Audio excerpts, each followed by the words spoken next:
নমস্কার। রিং ওইং নমস্চণ্ডিকা ওই রক্ষ রক্ষ হুম পরশোয়া। আমি গৌরাঙ্গ আগমবাগীশ। যে কোনো শুভ কাজে বেরোবার সময় মুখে দারচিনি দিয়ে বেরোন, দেখবেন অবশ্যই আপনি আপনার কাজে সাফল্যতা পাচ্ছেন।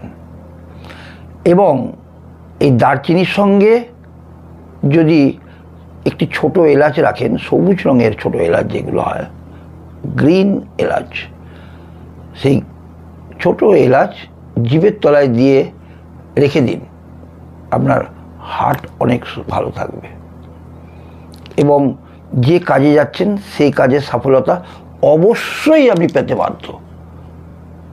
হলে আপনি আমায় জানান। সবাই ভালো থাকুন, সুস্থ থাকুন।